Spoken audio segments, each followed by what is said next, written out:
The afternoon sun cast long shadows on the pavement as Jamal walked home from school, his backpack slung over one shoulder. The streets bustled with the usual noise of the city, cars honking, people chatting, and the occasional siren in the distance. As he turned the corner near the local grocery store, something caught his eye. An elderly man stood on the sidewalk, his face etched with deep lines of confusion. He wore a slightly wrinkled button-up shirt, his hands shaking as he clutched a faded wallet. His eyes darted around frantically, scanning the faces of strangers who walked past him without a second glance. Some barely noticed him. Others gave him a quick glance before continuing on their way, unwilling to get involved. Jamal hesitated for a moment, watching the man closely. He seemed lost, disoriented, like he didn't know where he was or how he got there. Something about the way he shifted from foot to foot, mumbling to himself, tugged at Jamal's heart. He stepped forward cautiously. "Excuse me, sir," Jamal said softly, his voice calm and gentle. "Are you okay?" The old man turned toward him, his grey eyes filled with uncertainty. He opened his mouth to speak, but hesitated, as if the words wouldn't come out. Finally, in a shaky voice, he whispered, I don't remember." Jamal's stomach tightened. The man's voice trembled, laced with fear and frustration. It was clear he was struggling to piece together where he was and why. "It's all right," Jamal said, offering a reassuring smile. "Do you know your name?" The man blinked a few times, pressing a hand to his temple, as if trying to pull the answer from his mind. "Thompson, I think.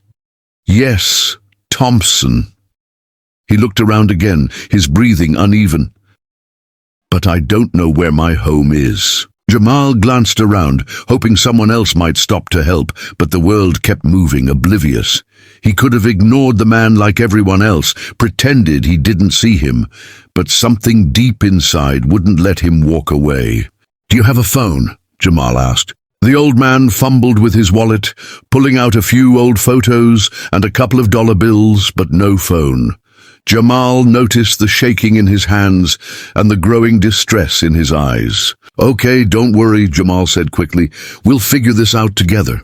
He pulled out his own phone and crouched down so he was eye level with the old man. "Do you remember any names? Family? A daughter? A son?" The old man squeezed his eyes shut, frustration clear on his face. "My daughter. She works business. I just wanted some fresh air, and then—" He gestured toward the street helplessly. "I don't remember." Jamal nodded. Alzheimer's. His teacher had talked about it in class before. He'd seen news reports about people wandering off, forgetting their way home. He had no doubt now. That's exactly what was happening. "All right, Mr. Thompson," Jamal said, speaking his name with care. "Let's sit over here while I try to help you find your family." He gently guided the man to a nearby bench. Mr. Thompson sat down, his shoulders slumping, as though the weight of his own mind was exhausting him. Jamal scrolled through his phone, searching for missing person reports or any local information that might help. As he did, he glanced at Mr. Thompson, who stared down at the pavement, lost in thought. Jamal couldn't imagine what it must feel like to be trapped in a mind that kept slipping away. "You're a good kid," Mr. Thompson murmured suddenly, looking at Jamal with tired eyes. Jamal smiled. "Just doing what's right, sir." Jamal sat beside Mr. Thompson on the bench, his phone in hand, trying to find any clues that could help reunite the old man with his family. The streets were still alive with movement, people rushing to their destinations, lost in their own worlds. No one seemed to notice the quiet struggle unfolding right in front of them. Jamal had just started scrolling through missing person alerts when a familiar voice rang out from across the sidewalk. Well, look who's playing hero today." Jamal sighed before even turning his head. He knew that voice. It belonged to Jake, the local troublemaker who never missed a chance to make fun of others. Jake strolled toward them, a smirk plastered across his face, his hands stuffed in the pockets of his hoodie. His two friends trailed behind him, snickering as they took in the scene. Jamal didn't react at first. He kept his eyes on his phone, ignoring Jake's taunting presence, but the bully wasn't about to let it go. He stopped in front of them, tilting his head as he eyed Mr. Thompson. "What's up with the old man? Is he your new best friend or something?" Jake laughed, nudging one of his friends. "Didn't know you were into babysitting, Jamal."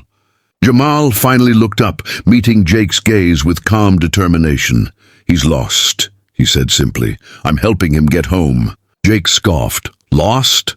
Man, he's just some random old dude. He probably doesn't even know where he is half the time. Why bother? He won't remember you tomorrow anyway." Mr. Thompson flinched slightly at the words, his expression falling into deeper confusion. He looked between Jamal and Jake as if trying to understand what was happening. Jamal's jaw clenched. He could feel anger rising in his chest, but he forced himself to stay composed. "That doesn't mean I forget to be kind today," he replied firmly. Jake rolled his eyes. "Whatever, man. Waste your time if you want. People like him don't matter." Jamal's grip on his phone tightened. He knew arguing with Jake wouldn't change his mind, but the words cut deep. How could someone be so cruel? He glanced at Mr. Thompson, who was now staring down at his hands, his fingers trembling slightly. Jamal turned back to Jake, his voice steady. "You ever think that one day you might be in his position, lost, confused, forgotten by everyone around you?" Jake frowned slightly, shifting his weight from one foot to the other. For a brief second, something flickered in his eyes. Uncertainty, maybe even guilt. But it disappeared just as quickly as it had come. He scoffed again, shoving his hands deeper into his pockets. "Yeah, right. That's never gonna happen to me," he muttered before turning away. "Come on, let's go." His friends followed, but not before one of them gave Jamal a strange look, almost like they were reconsidering their stance. Then they were gone, disappearing into the crowd like nothing had happened. Jamal exhaled slowly, shaking his head. He turned back to Mr. Thompson, who was still staring at the ground. "Ignore them," Jamal said gently. "Some people don't understand." The old man looked up, his eyes slightly misty. "People like you, they are rare."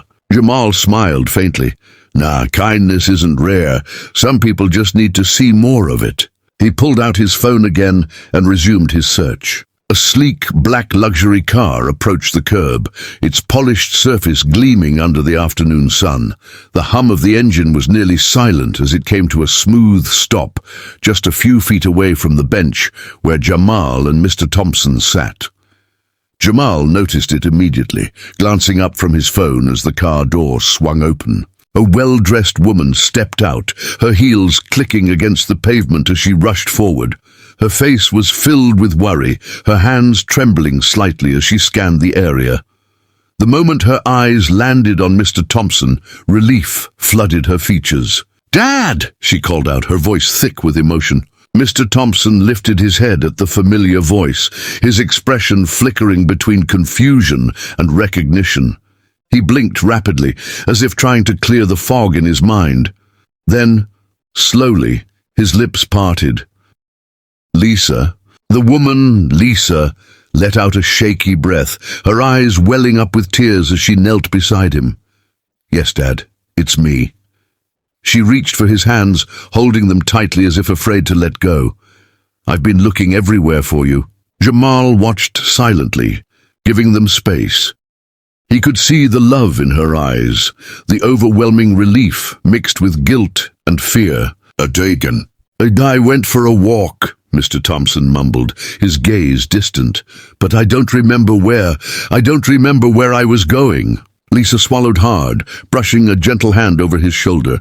"It's okay, Dad. You're safe now. Let's get you home." Then she turned her attention to Jamal. For the first time, she really looked at him, the young boy who had been sitting patiently beside her father, keeping him calm, keeping him safe. A deep gratitude filled her eyes. "You stayed with him," she said softly. It wasn't a question, just a realization. Jamal nodded.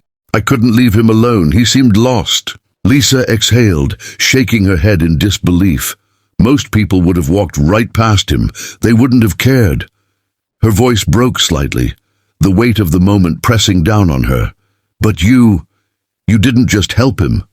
You stayed. Jamal shrugged modestly. It was the right thing to do. Lisa's lips trembled into a grateful smile. The right thing, she repeated, as if the words carried more weight than she ever realized.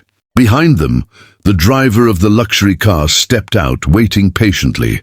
Lisa took a deep breath, then turned to Jamal once more. "I don't know how to thank you," she admitted. "If anything had happened to him—" She didn't finish the sentence, but the fear in her eyes said it all. Jamal simply shook his head. "You don't have to thank me. I'm just glad he's okay." Lisa reached into her bag, pulling out a business card. "Take this," she said, pressing it into his hand. "If you ever need anything, please don't hesitate to reach out." Jamal glanced at the card. Lisa Carter, CEO of Carter Enterprises.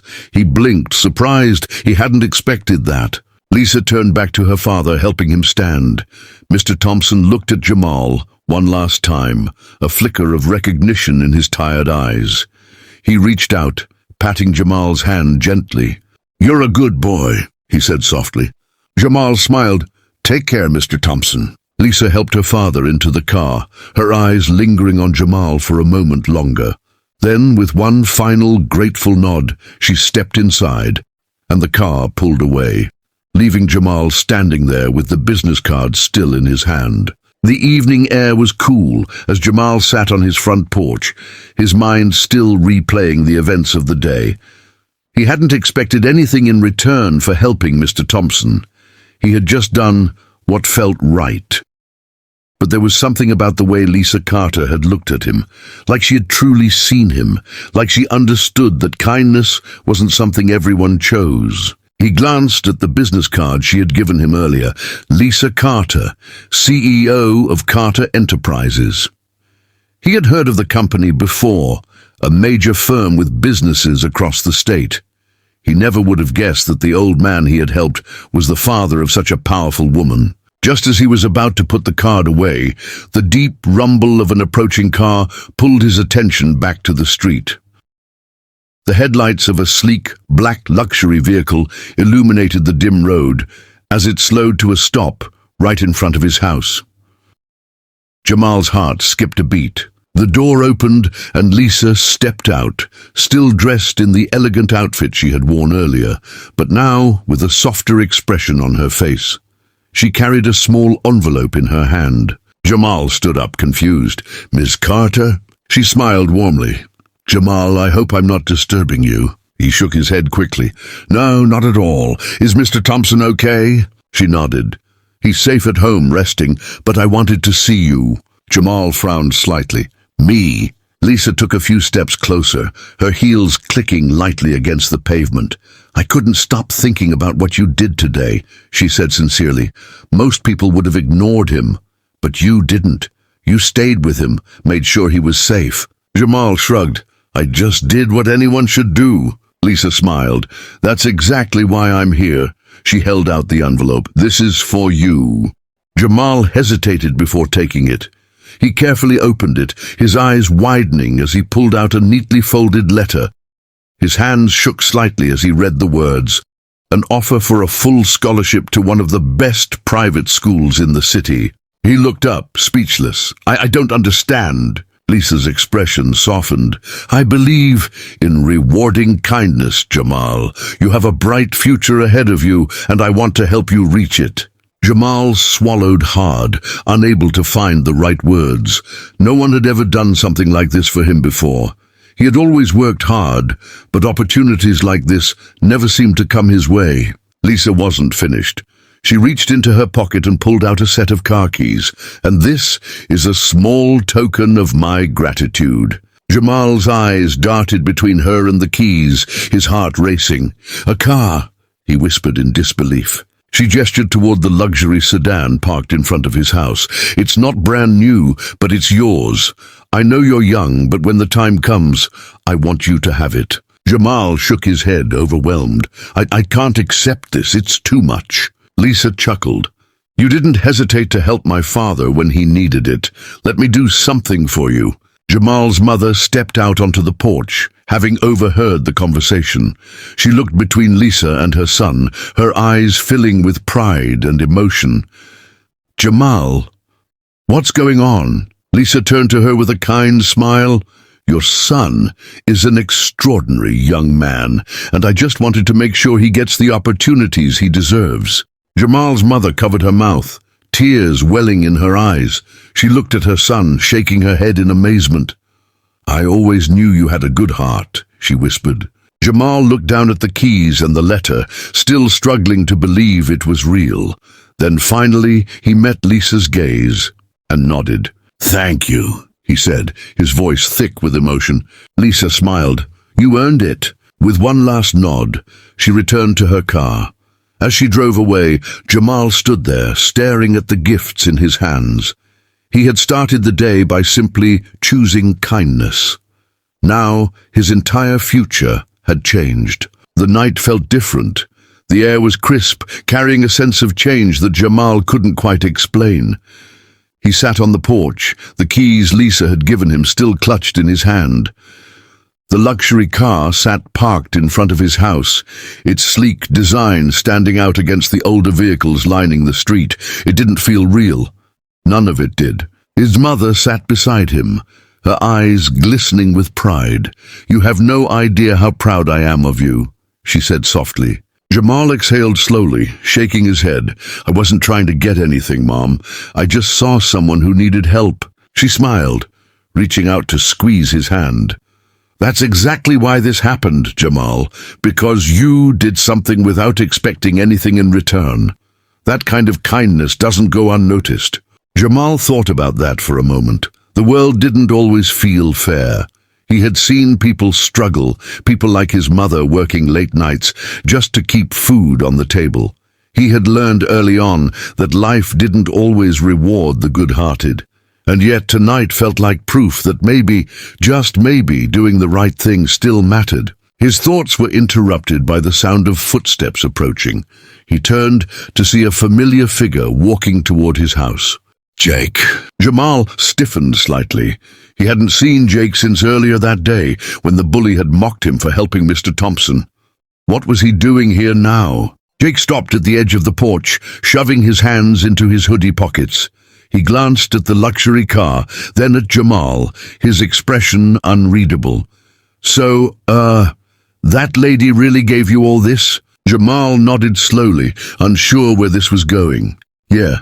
Her father was the man I helped." Jake let out a low whistle, nodding to himself.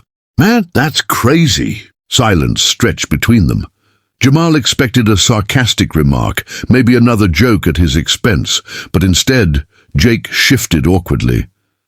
"Look, I just wanted to say I was wrong earlier, about what I said, about helping people not mattering." Jamal studied him, surprised. Jake wasn't the type to apologize. "I mean, I thought it was stupid at the time," Jake admitted, "helping some old guy who didn't even know where he was. But now, I don't know. Maybe I was wrong about a lot of things." Jamal didn't say anything right away. He could see the struggle in Jake's eyes, the hesitation of someone who wasn't used to admitting when he was wrong. "It's not about getting something in return," Jamal said finally. "It's about knowing you did the right thing. That's enough." Jake nodded slowly, kicking at the ground. Yeah, I get that now." He hesitated, then looked Jamal in the eye. "Anyway, I just wanted to say, I respect what you did, and I'm sorry for being a jerk." Jamal studied him for a moment before nodding. "Thanks, man." Jake gave a small, almost shy grin. "All right, I'll see you around." As he walked away, Jamal felt something shift, not just in Jake but in himself. Tonight had changed more than just his future. It had changed the way people saw him, and maybe, just maybe, it had changed the way they saw the world too. His mother nudged him gently. "See, kindness spreads." Jamal smiled, watching as Jake disappeared down the street. He didn't know what the future held, but one thing was certain. Tonight had proven that doing good was never wasted.